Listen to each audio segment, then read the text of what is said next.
It's always great when the first of the month drops on a weekend. Makes it a lot easier to actually film some of this stuff. And if I sound a little hoarse, I'm sorry.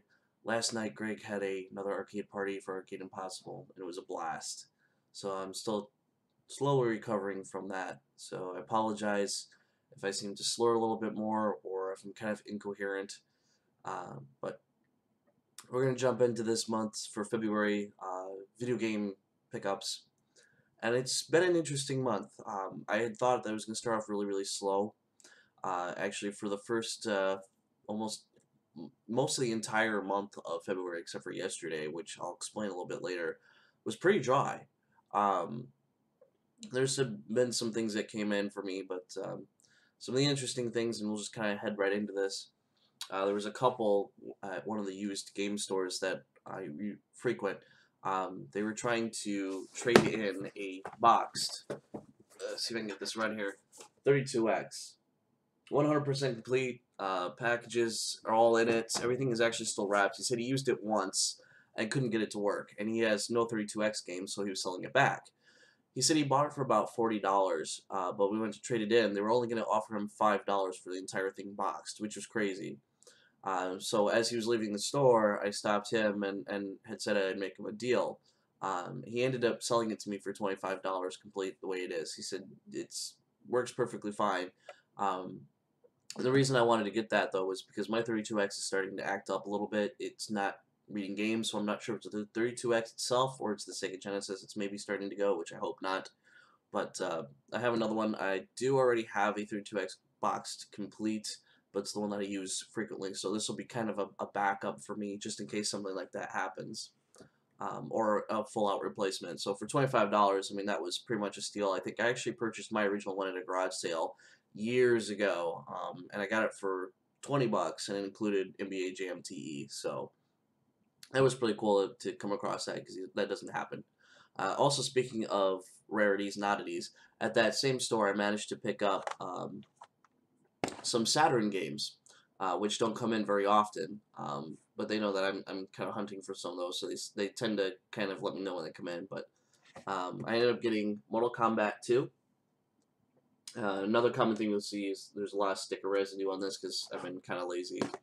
I also ended up picking up Mortal Kombat 3 or Ultimate Mortal Kombat 3 for the Saturn. And then up in Madison yesterday, this is where most of the good luck comes in.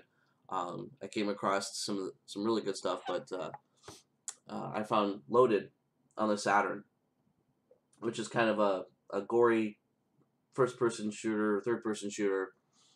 Looks kind of interesting. I've been eyeing it for a long time. It's been sitting there for the last 4 months at the store. Every time I go, though, I keep looking at it, and he was asking about $40 for it. I'm like, I really don't want to pay $40 for this game. And he wouldn't come down for a long time. And then finally yesterday when I went and they said, it's been sitting on your shelf for 4 months now. Nobody's picked it up. He said, would you be willing to deal with me? And he actually cut me a deal on it.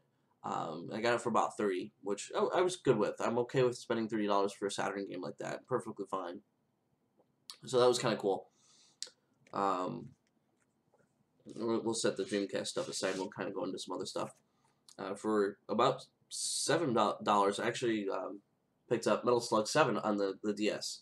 Being that I'm really big into the Metal Slug series right now, and 7 was never released on the anthology, and it was kind of an exclusive to the DS, so it was kind of cool. Outrun 2006 Coast to Coast. This game is actually really hard to find on the original Xbox, which is actually worth a little more. But I really wanted to play this game, and I liked the arcade game. I played it at GameWorks, so I wanted to see what it was like on consoles. So I got the PS2 version. It was also available on PSP, which I did find too. And that ranges for about $8. This is a game I actually used to own a long time ago. X2 Wolverine's Revenge, which has absolutely nothing to do with X-Men 2, the movie. Mark Hamill actually voiced Wolverine in this game, which is kind of what drew me to it. It's a mediocre game. It really isn't a whole lot to it. It's kind of a lot of stealth and action game. But just Mark Hamill's humor in it, especially the outtakes. When you beat the game, there's a ton of outtakes for you to sit through, and they're actually really, really funny. And a couple deleted scenes too, which, like, there was a scene with Spider-Man that they actually cut out, which I can see why it kind of slowed down the story a little bit, but it's actually a fun game. Again, nothing to do with the movies. Mediocre. Might be worth checking out if you're a Mark Hamill fan. Alright, Dreamcast stuff. Now, I got really depressed, and because I wasn't finding much in any of the local stores like I usually do, I actually resorted to going to eBay, which is always a bad move for me because eBay prices tend to be really high, and I try not to do that. So I also support local stores. So even though the games might be kind of even or on par with what eBay may sell, I'm saving on shipping. Even though sometimes there may be free shipping, but then hey, I have the game right away, and it may be like an entire week before I get the game. But I finally off eBay snagged NBA 2K2, which is kind of an uncommon sports game to find. I've been struggling to get this one for a while. I had it once and on eBay, and the seller actually ended up canceling it on me, saying that he actually ran out of copies. On the original listing on eBay, he actually said he had 4 copies. So I'm thinking, okay, he has plenty of stuff. But I guess when it came down to it, he came back and said, sorry, I'm sold out. He did refund me my money, which was really nice. And then I had to go back and find another one, and I kept finding it for like $20, which is kind of crazy for that game. I finally picked it up for about 10. But another one I snagged off of eBay, I Spy, which kind of looks like an interesting strategy game. The animation in it kind of looked really cool to me, so I wanted to give it a try. There was also one that I don't see very often. And this one, you would think, again, for a sports game, that this would be fairly common. But ESPN Track and Field. Button masher, really not much to it. Really didn't care for this game at all. But another really odd one that isn't as common as you would think. And some of the pickups I got yesterday, we went up to Matt and I went up to Madison. Along with that loaded, I ended up snagging some more Dreamcast games, which we went to like 3 different stores, and I was like, I'm never gonna find anything. I'm not gonna find anything, and the shelves were empty. A lot of people didn't have Dreamcast games, or if they did, that they were your common ones, or like Marvel vs. Capcom 2 for like $50, and there was another store that we knew about, but it was clear on the other side of Madison, and it was like an extra 30-minute drive, and I was like, do we really want to do an extra 30-minute drive and then have to come all the way back home? And we were kind of in a time restraint at this point because Greg's party was happening that evening at 6 o'clock, and it was already going on like 3. But I made the decision, and we went, which was kind of to my benefit that I did. That extra 30-minute drive actually found me some really good stuff. I ended up getting Silent Scope,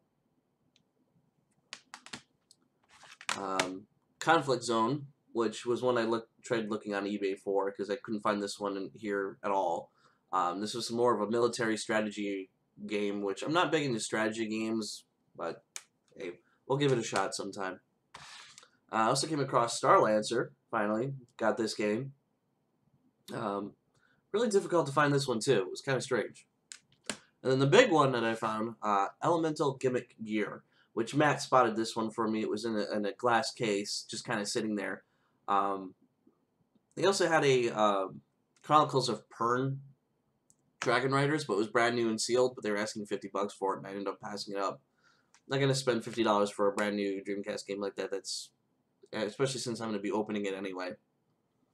So that was kind of silly, but down to about 32 Dreamcast games now, which is great. Or sorry, 26 Dreamcast games now. So wow, yeah, it's 1, 2, 3, 4, 5, 6, 7 this month that I actually ended up finding, which was really good for me. Was really thinking I'd only have the 3 off of eBay, and then I ran across those in Madison, so that was totally worth it. More of the modern stuff now. For the PlayStation Vita, and these are all in my backlog, unfortunately. I'm still trying to work through all these. I'm still working through Tales of Hearts R. I'm about 24 hours into that game still. Haven't had a chance to really play it in the last couple weeks. But Hyperdimension Neptunia Rebirth 2 Collector's Edition. This includes the game itself, a 2015 desktop calendar, and a soundtrack, which looks pretty. And I still have to play the first Neptunia game yet, too. Again, backlog is huge for the Vita right now. This one, I don't know what compelled me to pick this one up. It looked interesting, but I'm not sure. And that's Criminal Girls Invite Only. It's kind of a strange RPG with the 7 deadly sins, I guess, and you're supposed to leave them around hell. So the story itself is kind of unique. But this one just includes the game. Looks like a small art book and then a soundtrack. And then on the opposite side, kind of an interesting picture. This is the back. Here's the front. But yeah. So I don't know. I'm not sure why. This game actually I was looking forward to. I love the art style and how it looked in the trailers. It looked really fun. It kind of reminded me of a game on Wii. I can't think of it right now. But you're dealing with a lot of shadows. But from the reviews, I guess it was pretty bad. The controls were clunky. They said it was really slow. There's absolutely no dialogue in the entire game, so the story's kind of convoluted. Other than through some of the scenes that play out, can you really understand what's going on? And that is, I don't even know how the hell you would pronounce this, but the subtitle is The Firefly Diary. Hatalknik, something or other, but yeah. Light and dark, I guess. It looks very cute. This one just has a small art book and a soundtrack as well, kind of like Criminal Girls. Both by Nice. I don't know what that's gonna be like, but some of the stuff I did get to, it's more modern, which this is horrible. Dead or Alive 5 last round for the Xbox One. This game is glitchy and buggy beyond hell. I was really disappointed that Team Ninja dropped the ball on this one. Supposedly you could transfer over your unlocks and your achievements to this version from like Xbox 360. And you can do the same thing from PS3 to PS4.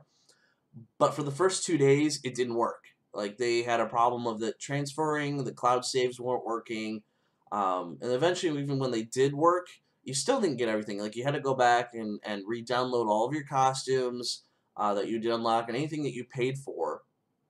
And the achievements did not carry over either. So now you have to go back and do all the achievements all over again, which really pissed me off because I had about 80% of these achievements unlocked on Xbox 360. But because this is a physical release and it has like all the extra characters, and I didn't download all the extra characters, I kind of wanted this one. But yeah, they're still working on a patch. Supposedly they have the 360 version done. They're still working on the PS3 and PS4 version as well as the Xbox One. So really disappointed by that. And I hate how games these days seem to do that, where they have all these DLC stuff and they tell you stuff will work. You go and pre-order it, and the stuff is just not complete. They totally didn't check everything. But enough of that rant. Also got Under Night and Birth, a French-bred Arc System Works fighter. Falls in line with the Melty Blood series, which I've never really played Melty Blood, and it was an import only.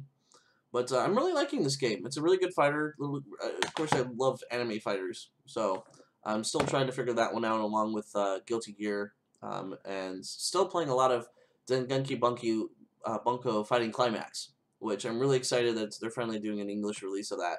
And if you get a chance too, and I'm going to plug this one for another reason, but check out Sega Addicts on Twitch. They actually did an entire evening on last Thursday night where they actually had two of the Sega guys join us.